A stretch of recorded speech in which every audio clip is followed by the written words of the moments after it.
용서하는 일입니다. 나에게 매우 큰 어려움을 겪게 할 원수가 있을 때에 그 원수를 용서하는 것이란 때로는 불가능에 가까울 만큼 어려운 일인데, 그런데도 과연 우리는 나의 원수를 용서할 수 있을까? 그리고 용서해야만 하는가? 그리고 왜 용서해야 할까 하는 것입니다. 로마서 말씀에 하나님께서 이렇게 말씀하십니다. 우리가 원수 되었을 때에 그의 아들의 죽으심으로 말미암아 화목된 자로서는 또 그의 살아나심으로 말미암아 구원을 받을 것이라. 라는 이 말씀은 기독교 은혜의 본질을 보여주는 말씀입니다. 우리가 아직 하나님께 원수 되었을 때에 하나님은 우리에게 원수를 갚지 아니하시고 우리에게 죄 용서를 통해 화목된 자가 되게 하심으로 우리를 구원받게 하셨습니다. 그래서 구원의 은혜의 본질은 하나님이 우리를 원수 되었을 때에 죄를 용서해 주신 것. 그러므로 기독교의 구원의 은혜의 본질에는 원수의 죄를 용서한 것이 바로 그 기독교 은혜의 본질에 있습니다. 그런데도 원수를 용서하는 게 쉽지 않죠. 그런데도 예수님께서는 우리에게 기도문을 가르쳐 주시면서 우리가 우리에게 죄 지은 자를 사하여 줄 것 같이 우리 죄를 사하여 주옵소서. 내 죄를 하나님께 사해달라고 요청하면서 그때 윤리적 큰 부담감을 먼저 표현합니다. 우리가 우리에게 죄 지은 자를 사하여 줄 것 같이 라고 이제 간청하면서 우리 죄를 사해달라고 하나님께 요청을 드릴 때에 이 기도문을 볼 때에 기독교 윤리의 핵심이 나의 원수를 용서하는 것임을 우리는 알게 되었습니다. 원수의 죄를 사함받고 구원받은 것, 이게 기독교 은혜의 본질이면서 그런 은혜를 받고 구원받은 우리에게 윤리의 아주 중요한 핵심은 내가 나의 원수를 용서하는 것, 바로 그것. 예수님이 그것을 우리에게 기도하도록 우리에게 가르쳐 줬습니다. 근데 만약 내가 나의 원수를 용서하지 않는다면 누가 해로움을 입을까요? 내가 나의 원수에게 계속 원수로 맞서고 있고 너 내 원수지? 라고 여기면서 원수로 계속 원수 관계를 지속할 때에 그 해로움을 나의 원수가 겪을까요? 내가 겪을까요? 내 마음에 미움을 갖고 있고 저 사람 볼 때마다 막 견딜 수 없는 분노가 일어나고 그 사람 볼 때마다 화가 일어나고 억울해지기도 하고 내 마음에 이러한 원수에 대한 마음이 있을 때 내가 분노를 겪을수록 내 원수가 해로울까요? 내가 해로울까요? 원수를 용서하지 아니할 때 해로움은 전혀 내 원수는 아무런 해를 안 입어요. 내 원수는 그냥이에요. 그런데 내가 원수에 대해 분노하고 억울해하고 또는 많이 마음이 아파할 때에 그 해로움을 겪는 것은 바로 내 자신입니다. 이 원수를 용서하지 못하는 그 해로움은 육체적 건강에도 매우 심각한 고혈압이 되기도 하고, 이 원수 못 용서해서 고혈압 걸린 분들이 더 계시잖아요. 이 육체적으로도 이 분노나 이 원수 용서하지 못하니 육체적 건강에도 해로움을 겪고, 육체적으로만 그렇습니까? 내면의 마음에 멍들듯 커다란 병을 겪게 합니다. 육체적으로나 정신적으로뿐만 아니라 영적으로는 어떨까요? 원수를 용서하지 못할 때 영적 해로움은 매우 커서 하나님이 이렇게 말씀하십니다. 너희가 예배를 드리러 오다가 만약에 누군가 싸운 것이 있다면 예물을 놔두고 먼저 화해부터 하고 와서 나에게 예배를 드려라 라고 말씀하셔서 원수와의 막힌 관계는 내 기도를 막습니다. 기도의 문을 막아버립니다. 예배에 왔을 때 예배의 문을 닫아버립니다. 내 영혼을 병들게 합니다. 원수를 내 마음 품고 있을 때 이처럼 우리 개인적으로는 육체적으로나 정신적으로 또는 영적으로 매우 심각한 해로움을 우리가 겪습니다. 이것은 이런 원수를 용서하지 못할 때의 해로움은 내가 개인적 차원에서만 겪는 것이 아니라 공동체에서는 어떨까요? 공동체 안에 A라는 형제와 B라는 형제가 원수지간입니다. 이 개인들 간의 해로움만 있는 게 아니라 서로 원수를 맺는 사람들이 있는 그 공동체는 어떨까요? 서로가 서로를 용서하지 못합니다. 그런데 서로가 같은 일을 해야 됩니다. 서로가 같은 관계를 갖고 있습니다. 그 공동체가 만약 교회라고 생각하면 교회 안에 원수 짓는 일이 있습니다. 그렇다면 그 원수 짓는 일은 개인에게만 해로운 것이 아니라 공동체에 매우 큰 해로움을 줍니다. 그 해로움은 어떤 해로움일까요? 기독교 은혜의 본질이 무엇이라고요? 기독교 은혜의 본질은 아직 우리가 원수되었을 때에 하나님 우리의 죄를 처벌하지 아니하시고 우리 죄를 사하셔서 화목된 죄가 대가심으로 구원받게 한 것이 기독교 은혜의 본질입니다. 내가 개인적으로 원수를 용서하지 못하든 공동체 안에 원수를 용서하지 못할 때에 십자가의 은혜가 풍성해지지 못할 뿐더러 십자가의 능력이 축소되어지는 그런 해로움을 우리가 경험합니다. 원수의 용서가 십자가의 은혜이고 원수를 용서해내는 것이 십자가의 능력입니다. 그런데 만약에 내가 개인적으로 누군가를 용서하지 못할 때 십자가의 은혜가 내게서 소멸될 뿐만 아니라 원수를 용서해내지 못할 때 십자가의 능력이 내 안에 충만히 개인적으로든 공동체적으로든 십자가의 능력이 그러한 개인에게 또는 그런 공동체에 임하지 못하므로 우리는 반드시 원수를 용서해야만 합니다. 그런데 쉽지가 않죠. 쉽지가 않죠. 예전에 오카노 목사님이 순장관 인도하실 때 제가 참여했다가 한 말씀을 들었습니다. 오 목사님 그러시더라고요. 나는 이 세상에 미워하는 사람이 한 명도 없다. 그 말 듣고 놀랐습니다. 정말 그런가? 왜 한 명도 없냐면 내가 미워하는 사람 한 명 있었는데 그 마지막 사람 얼마 전에 죽었다. 하셔서 그 사람이 얼마 전에 죽었대요. 그 이제는 한 명도 없대요. 그만큼 원수를 용서하는 것이란 결코 쉬운 일이 아닌 것이죠. 근데 우리가 어떻게 원수를 용서할 수 있을까 하는 겁니다.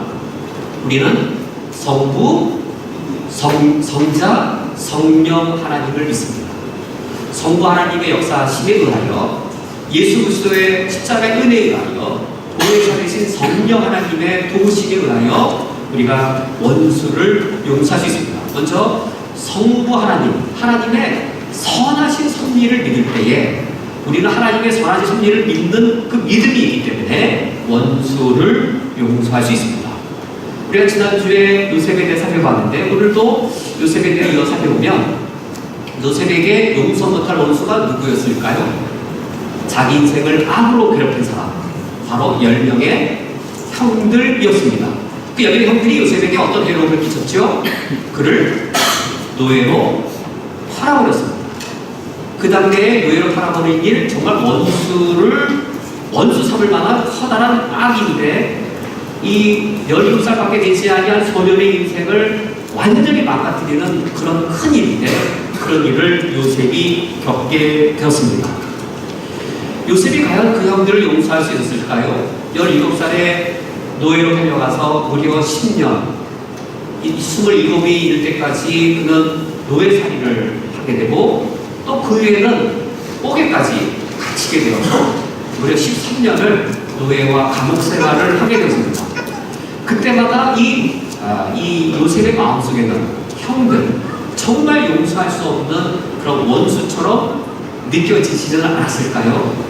그러다가 우리 지난주 살펴본 것처럼 어느 날 갑자기 꿈 해몽을 하는 것을 통하여서 요셉이 총리 자리에 이르게 되었습니다.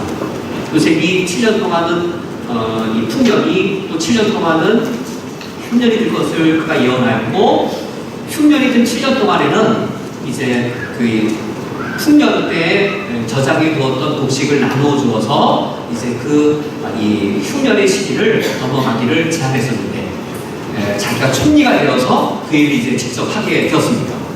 그날도 곡식을 사러 온 사람들을 만나고 그 사람들에게 곡식을 나눠줄 때였습니다. 근데 10명의 사람들이 요셉 앞에 왔습니다. 가나안 땅에서부터 왔다라고 하는 사람들인데 행색을 보니 누구인지 요셉은 금방 알아챌 수 있었습니다.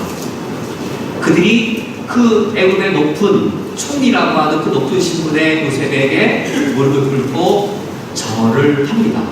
성경 말씀에 보면 요셉의 형들이 그에게 절을 할 때에 요셉이 그들에 대하여 꿈을 꾼 것을 기억하더라. 요셉은 꿈이 기억났습니다. 어떤 꿈이었죠? 형들의 곡식단이 내 곡식단에게 절하되다. 정말로 근데 형들이 내 앞에 와서 절하는 모습을 보게 된 겁니다. 요셉은 자신이 17살 때 꿈꿨던 그 내용들을 기억하게 됐습니다. 지금 정말로 하나님이 주셨던 그 꿈이 이루어진 것이었습니다. 정말로 하나님께서 자신에게 눈으로 보이던 꿈을 이루어졌는데, 이렇게 자신이 생각하던 꿈이 이루어지는 순간은 어떤 순간일 수도 있을까요? 원수를 갚을 수 있는 절호의 기회가 된 것입니다. 요셉은 형들에게 말합니다. 나는 당신의 아우 요셉입니다. 당신들이 팔아버린 당신의 아우입니다. 라고 자신의 정체를 밝힙니다. 요셉이 이처럼 그의 형들에게 나는 당신들이 애국의 판자라 라고 말할 때에 형들은 어떤 생각을 하게 되었을까요? 우선 대단히 놀랐겠죠. 나는 당신의 동생 아우 요셉입니다. 나는 당신들이 애국의 판자입니다 라는 말을 했을 때 형들에게는 야, 이제 요셉이 우리에게 원수를 갚겠구나. 이 요셉에게는 원수를 갚을 절호의 기회가 되었음에도 불구하고 우리가 잘 아는 이야기 내용처럼 요셉은 형들에게 원수를 갚지 않았습니다. 어떻게 그게 가능했겠냐?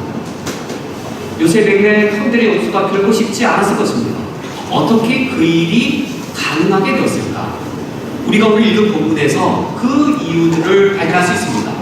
요셉은 자신이 애굽에 오게 된 것을 형들이 나를 노예로 팔아버려서 내가 애굽 땅에 오게 되었다라고 말하지 않고 있고, 45장 5절 말씀에 자신이 왜 누가 자신을 애굽으로 보내었다라고 말하고 있지요. 45장 5절 하반절에 45장 5절에 당신들이 나를 이곳에 팔았다고 해서 근심하지 마소서, 한탄하지 마소서. 하나님이 생명을 구원하시려고 나를 당신들보다 먼저 보내셨나이다. 즉 자신이 애국으로 오게 된 것에 대하여 하나님이 나를 보내셨다.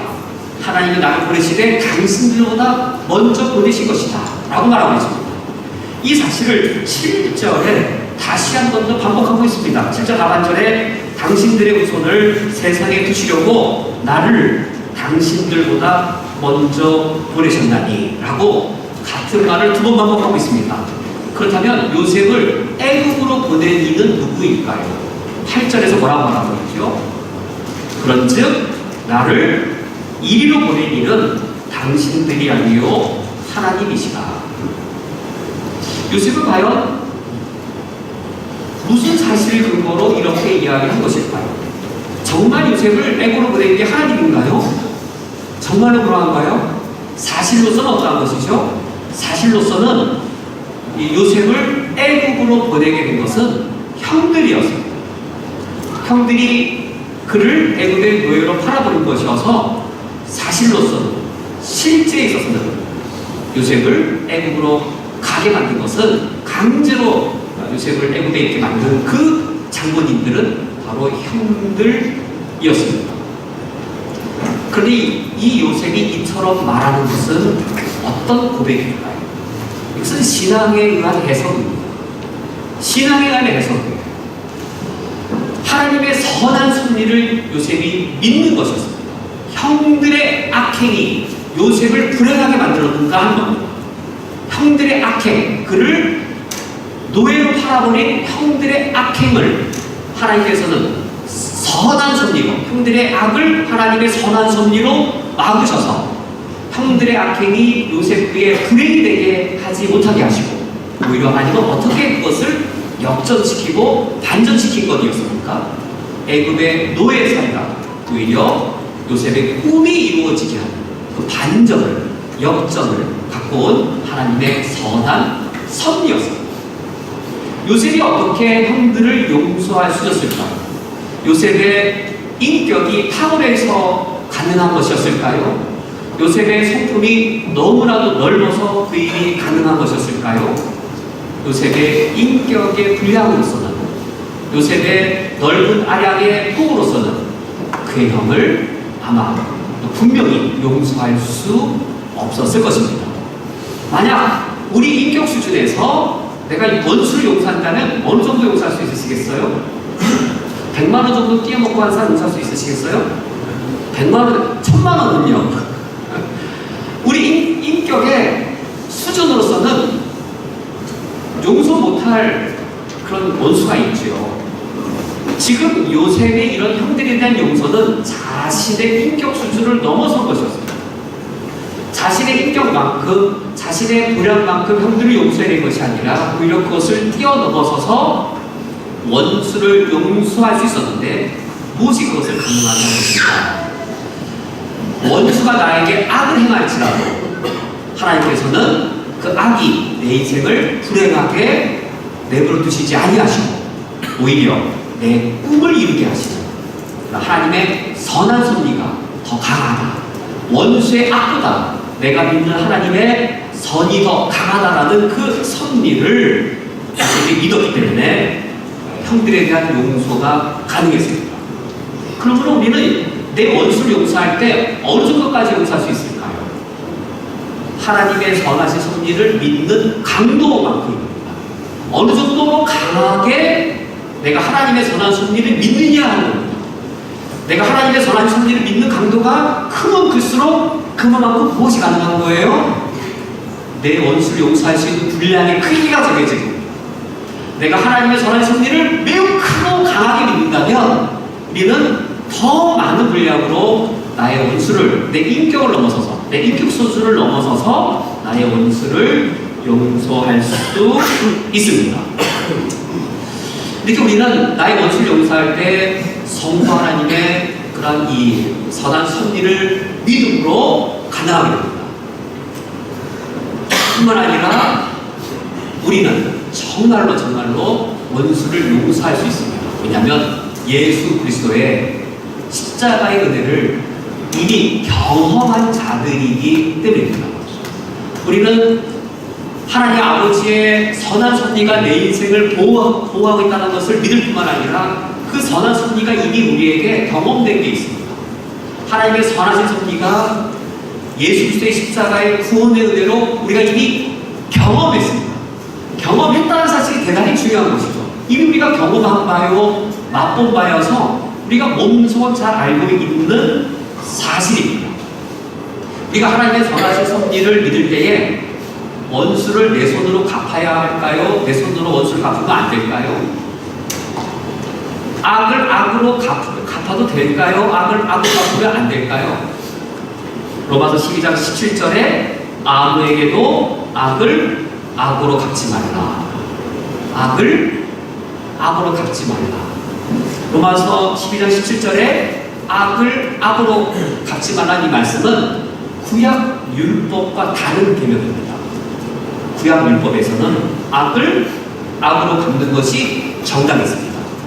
이는 이로, 눈은 눈으로. 그래서 내가 상해를 입은 것만큼 같은 크기의 상해를 입힘으로 무엇이 실현되어지냐면 정의가 실현되는 것이었습니다. 악을 악으로 갚는 것을 정의의 실현이라고 말합니다.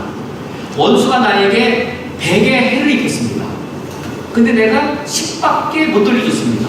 10밖에 해를 못 끼쳤어요. 그럼 내 마음에 억울함이 있는 것이죠. 90은 더 해야 되는데 나는 100을 받고 10밖에 못 돌려줬어? 억울한 거죠. 어떨 때 억울함이 다 사라지는 거죠. 100을 받았을 때 최소한 100을 다 돌려줘야 마음에 억울함이 없고 마음이 후련하게 됩니다. 그러니까 정의가 실현되는 겁니다. 구약 율법은 이는 이로, 눈은 눈으로 라고 말하여서 악을 악으로 갚는 것을 정의라고 말합니다. 그것은 우리 지금 현대도 마찬가지죠. 현대 사회에서도 악을 악으로 갚는 그것을 정의의 실현을 우리는 그것을 정당하다라고 말하고 있습니다. 그런데 예수 그리스도의 십자가 은혜를 경험한 우리들은, 하나님의 선한 섭리를 믿는 우리들은 악을 악으로 갚는 정의의 원리를 능가해야 합니다. 그럼 어떻게 해야 되는가? 로마서 12장 21절에 악에게 지지 말고 선으로 악을 이기라. 우리는 악으로 악을 갚는 게 아니라 선으로 악을 이기라라고 하나님 우리에게 말씀하십니다. 악을 이기는 길은 악을 악으로 갚는 게 아닙니다. 악을 이기는 길은 선으로 악을 이기는 것입니다. 구체적으로 어떤 게 선으로 악을 이기는 것일까요? 로마서 12장에서 예를 들어 말씀해주고 있습니다. 선으로 악을 이기는 길을 로마서 12장 19절 말씀에 내 사랑 형제들아 너희가 친히 원수를 갚지 말고 하나님께 맡겨라. 원수를 우리가 친히 갚으면 안 됩니다. 악을 악으로 갚아서 친히 우리가 원수를 갚으면 안 돼요. 그리고 하나님께 맡겨라. 어떤 하나님이요? 선한 섭리. 선한 섭리로 우리 인생을 보호하시는 하나님께 원수 갚음을 맡기고 우리가 직접 원수를 갚지 말아라. 대신에 선으로 악을 이겨라라고 하면서 20절 말씀에 내 원수가 줄이거든 먹이고 목마르거든 마시게 하라. 지금 원수 갚을 기회가 온 거예요. 나한테 그렇게 해롭게 하더니 그 원수가 내 앞에 나타났는데 굶주린 모습으로 나타나는 거예요. 야, 그때 그렇게 날 발시하고 나를 업신여기더니 내 앞에 나타난 그 원수 모습이 목말라 하고 있는데 물 한 병 먹을 돈도 없는 그런 가난하게 나타나는 거예요. 어떤 상황이 된 거예요? 원수 갚을 상황이 된 겁니다. 나를 괴롭히고 멸시하던 그 원수가 굶주릴 때 밥 한 그릇 먹을 상황도 안 되고 물 한 모금 사 먹을 돈도 없는 그런 형편없는 원수 갚을 상황이 되었습니다. 이때 선으로 악을 이기는 것이 무엇이지요? 내 원수가 줄이거든 먹이란 말이 선으로 악을 이기는 겁니다. 목마르거든 마시게 하라. 악을 악으로 갚는 게 아니라 악을 선으로 이기는 겁니다. 이것은 무슨 원리입니까? 악을 악으로 갚는 궁율의 이 정의의 원리를 넘어선 무슨 원리일까요? 궁율의 원리. 원수가 굶주리는 모습을 봤을 때 그 굶주림을 불쌍하게 여겨서 그에게 먹을 것을 주어 물 한 병 사 먹을 돈 없는 그 원수의 가난한 처지를 볼 때 너는 너의 원수를 불쌍하게 여겨서 그의 목에 마실 물을 주어라. 궁율의 원리가 바로 선으로 악을 이기는 것입니다.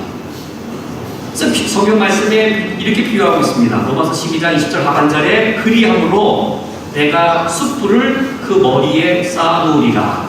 이게 이제 유대인들의 속담 같은 말인 거죠. 숯불을 머리 위에 올려놓으면 어떨까요?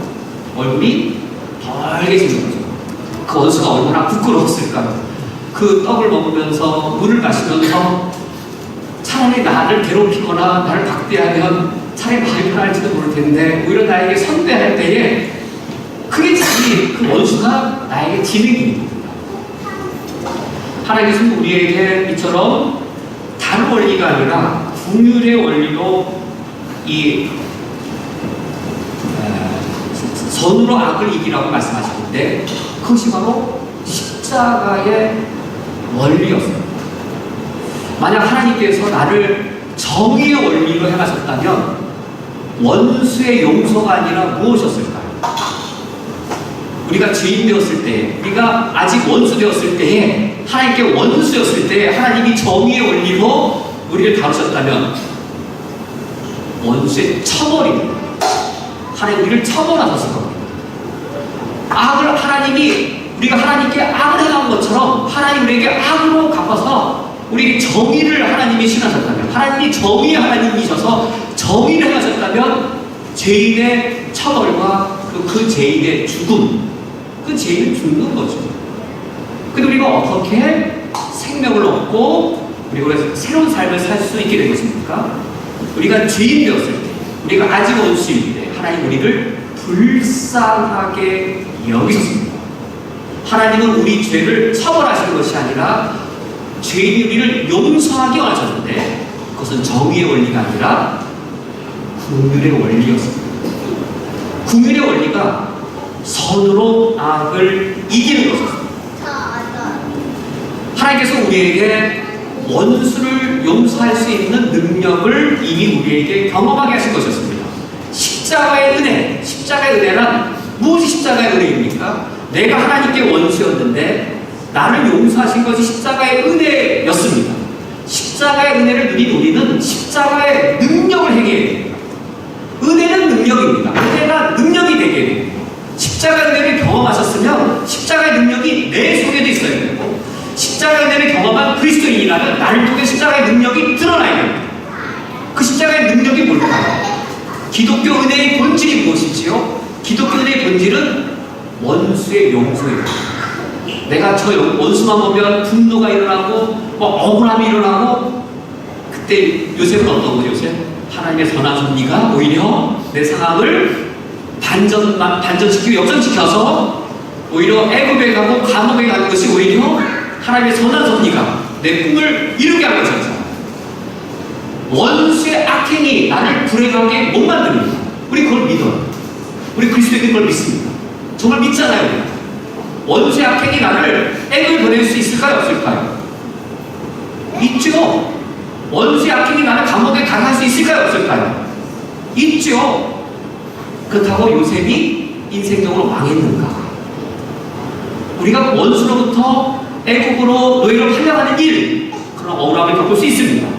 감옥에 갇히는 그 억울함 겪을 수 있습니다. 그러나 하나님의 선한 섭리가 나를 지킨다는 사실, 우리가 그 하나님의 선하심을 믿는 강도, 그 강도가 강하면 강할수록, 하나님의 선하심을 믿는 강도가 세면 세수록 우리는 내 원수를 그만큼 용서할 수 있는 것이죠. 그래서 더더욱 강한 이유는 우리가 십자가의 그 은혜를 누린 자들입니다. 십자가의 재용서를 누린 자들이기 때문에 원수를 볼 때 분노가 일어나고 억울함이 일어날 때에 그거 결국 누구를 해롭게 한다고요? 보혈하고도 드러나고 심장박동이 막 빨라지고 내 마음도 막 황폐해지고 내 기도문을 가로막고, 결국 그걸 내가 겪어요. 내가. 근데 십자가의 은혜가 십자가의 능력이 되어서 내 안에서 원수를 용서해내는 능력이 되어질 뿐만 아니라 서로 공동체 안에 서로 다툼과 아픔이 있을 만한 분들인데도 불구하고 서로를 용서해낼 때 그 공동체 안에는 십자가의 능력이 그만큼 충만하게 거하게 되는 것이죠. 십자가의 은혜를 누린 우리들이라면 나를 통하여 십자가의 능력이 드러나고 내 안에 십자가의 능력이 가득한 것을 추구해야 할 것입니다. 그리고 세 번째로, 어떻게 그렇게 가능할까? 하나님의 선하신 섭리를 믿고 우리가 이미 예수 그리스도의 십자가의 구원을 누렸다고 해서 저절로 쉽게 그것이 되는 것인가? 내 전부 하나님의 선하신 섭리와 예수 그리스도의 십자가의 은혜를 누렸을 뿐만 아니라 보혜사가 되시는 성령 하나님의 은혜를 우리가 누리고 있습니다. 내 인격 수준으로는 안 될 것입니다. 내 도량과 아량으로는 안 될 것입니다. 내 인격 수준을 넘어서야 될 텐데, 그 넘어가도록 하는 것을 성령 하나님께서 내 안에서 그 일을 행하실 것입니다. 나는 하나님의 선하신 섭리를 믿고 원수를 용서할 용기를 내는 것이죠. 원수를 용서하고자 선택하고 결단하는 것이죠. 쉽지 않지만 그래야 성령이 역사하세요. 내가 결단하고 내가 선택을 해야 그때 성령이 역사하세요. 내가 마음을 닫고 선택도 안 하고 결단도 안 하고 저 원수 이러면 성령이 역사 못 하시는 거죠. 성령이 역사하실 수 있도록 내가 용기를 내는 겁니다. 하나님의 선하신 섭리를 정말 내가 세게 믿고, 그리고 내 마음을 열고 용기를 내서 원수를 용서할 길을 선택하는 겁니다. 그럴 때 성령께서 내 안에 역사하시는데, 성령께서 그때 우리 안에 주시는 그 귀한 열매는 사랑입니다. 성령의 9가지 첫 번째 열매가 사랑이잖아요. 사랑입니다. 근데 그 사랑이 뭘까요? 성령께서 우리에게 가득히 하시는 그 사랑이란 무엇일까요? 사랑하면 무엇이 떠오르지요? 어떤 이미지가 가장 먼저 떠오르세요? 사랑하면 첫 번째 이미지를 사랑장인 고린도전서 13장에서 사랑의 첫 번째 이미지를 이렇게 말합니다. 사랑은 오래 참고, 사랑의 첫 번째 이미지가 뭐죠? 로마서 고린도전서 13장 사랑은 오래 참고 시작하죠. 사랑은 오래 참고 사랑은 못 이해하며 시기하지 아니하며. 우리는 사랑의 첫 번째 이미지를 달콤함, 설레임 뭐 그런 건 첫 번째 이미지인지 모르겠지만 사랑장인 고린도전서 13장 사랑의 첫 번째 이미지를 사랑은 오래 참고. 무엇을 오래 참는 걸까요? 사랑입니다. 사랑은 오래 참습니다. 오래 참는 대상이 누구죠? 사랑이에요. 사랑은 오래 참는으로 시작되어집니다. 그럼 사랑은 무엇으로 끝날까요? 사랑은 오래 참으로 시작돼서 무엇으로 끝나냐면 사랑은 모든 것을 참으며 오래 참음으로 시작해서 참는 걸로 이어지고요. 사랑은 모든 것을 참으며 모든 것을 믿으며 모든 것을 바라며 모든 것을 견디느니라. 사랑이라고 하는 걸 정의할 때 인대가 3번이나 들어가요. 사랑은 오래 참고 모든 것을 참으며 모든 것을 견디느니라. 우리 사랑의 첫 번째 이미지를 달콤한 어떤 그 아이스크림, 설레임, 아름다운 거, 아기자기한 거 이런 걸 떠올릴 수 있겠지만 성경에서의 사랑이란 그런 거라기보다도 오래 참음으로 시작합니다. 그래서 모든 것을 참으며 모든 것을 견디는데 이 가운데 2가지가 들어가 있어요. 모든 것이 4가지잖아요. 모든 것을 참으며 모든 것을 믿으며 모든 것을 바라며 모든 것을 견디느니라. 모든 게 4가지인데요. 이 첫 번째 모든 것이 모든 것을 참으며 모든 것을 견디는 것. 중간이 무엇이냐면 모든 것을 믿으며 모든 것을 바라며. 이 2가지가 들어가 있어요. 모든 것을 믿는다는 말은 아무도 더 이상 그 사람을 믿어주지 아니할 때에 사랑이란 무엇일까요? 마지막까지 내가 그 사람을 믿어줍니다. 모든 것을 바라며 모든 것을 견디느니라. 무엇이 사랑일까? 아무도 그 사람에게 더 이상 소망을 주지 않을 때, 야, 저 사람 포기해야 돼. 소망 없는 사람이야. 더 이상 가망 없어. 라고 아무도 그 사람을 바라보지 않을 때, 그 사람에게 소망을 주지 않을 때, 마지막까지 그 사람에게 소망을 주는 것이 사랑입니다. 성령이 그 일을 해가십니다. 하나님의 선하신 섭리를 믿으며 예수 그리스도의 긍휼의 은혜로 십자가의 은혜를 경험한 우리들 안에 그 사랑이라고 하는 것을 우리에게 심어주셔서 십자가의 은혜가 사랑이라는 십자가의 능력이 되도록 성령께서 우리에게 행하셔서 우리로 하여금 원수가 미워질 때 그 원수를 사랑하면서 원수를 미워하는 것을 넘어 살아갈 수 있도록 우리를 도우실 것입니다. 오늘 한 주간 그런 은혜 가운데 거하시기를 주님의 이름으로 축원드립니다. 함께 기도하시겠습니다.